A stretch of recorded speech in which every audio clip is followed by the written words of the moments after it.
I feel like Boris Johnson spat on my face today with saying that I've lost my brother, 42 years old, on the 11th of April. If he worked as a security on a nightclub, he could have lived if he would have shut sooner. And a lot of you people think if we'd gone into lockdown sooner, then your brother would have been less exposed to. I think that's he would have been.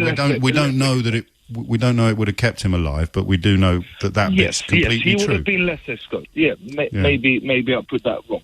But no, don't say what you want. And with that, he's taken control of it. It's just ridiculous. I mean, he could have done that long before. We have so many people, they're volunteering. We have so many people doing their best. And what was he doing up to now? Sleeping? Well, no, that's not fair. He was on holiday in February. Yeah, well, there you go. Then my brother, he's been buried for 6 weeks now. Oh, man. And I haven't even been able to get his wallet and his phone from the hospital, and I call every day and no response. I'm so.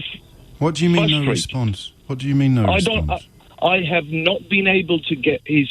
All right, well, we'll try and help you. Stay on the line. And his phone. And I send him emails. I call, and no one calls me back.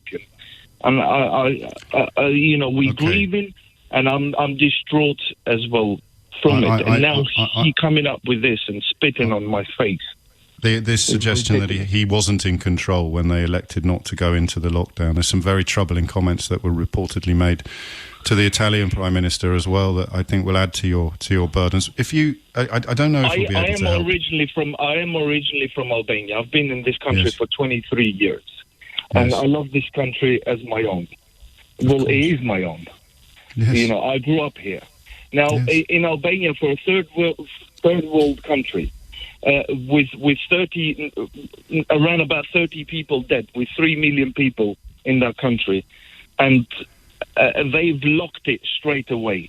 The only thing that our Prime Minister done good, he locked it straight away, and he saved loads of lives. I don't want to make a glib comment, but maybe if we'd had more immigration from Eastern Europe, we'd have had a better response to the coronavirus crisis. We could have got some of you into Parliament a little bit sooner. But I'm worried about your brother's belongings. Would you like us to see if we can help?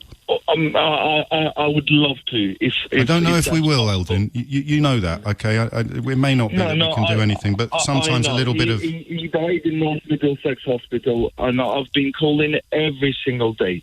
Well, I think the least we can do is try and shine a bit of light. Sometimes a bit of media attention might just focus their minds, because let's not forget they're incredibly busy as well, and they're going through all sorts of problems. But I would have thought. I know you do. Just in case anyone from the hospital is listening. What they're doing, I love everything what they've done. They looked after him for 11 days in the coma, and I praise them.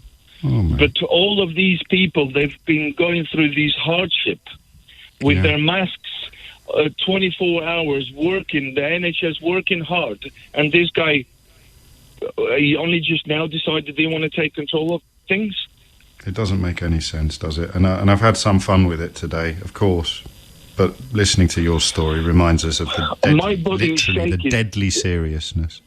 My body is shaking, and I feel so offensive. And 50,000 families have been offended.